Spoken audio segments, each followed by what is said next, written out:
is I've interviewed sort of 50 guests already. I've been doing health coaching, executive coaching for the last 15 years, changed a lot of people's lives through facilitation and consultations. What I found most frustrating over the last 22 years is that often people put things in place, they optimize their health, and 3 months later, 6 months later, a year later, 5 years later, they're back to their old ways. They do not continue with the hacks. They don't continue with the lifestyle changes, and they fall back and they only wait until they get sick. And Naval Ravikant, one of my favorite VCs out there in the US, said, suffering is the seed of change. If people are going to maintain their transformations, Dr. Scott, give us your 3 top pieces of advice how people can maintain their transformation. That's a great question. It's a really great question. There's lots of ways to answer that, because of course I've been in the same boat for all of my years of practice too.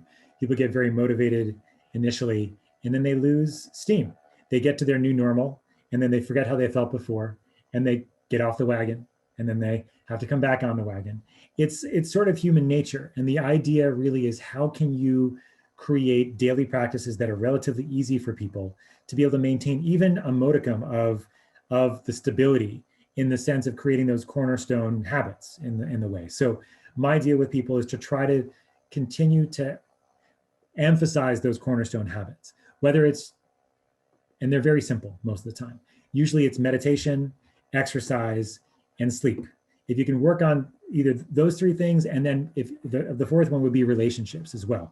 If you can maintain and sort of work on those things every day, even some small amount, oftentimes you can be a lot more stable in your progress, and oftentimes a lot more stable in your optimization strategies. If you just do that, because we all get distracted by the pretty little shiny object, like the squirrel there, like, all these new technologies, and then you forget about the stuff that's most important. You're like, how are your relationships at home? Are you meditating?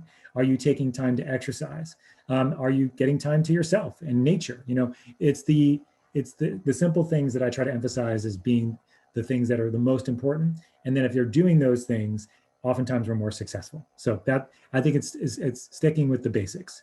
If you can stick with the basics on a daily basis, oftentimes your job and my job is easier, because the compliance becomes a lot easier over time.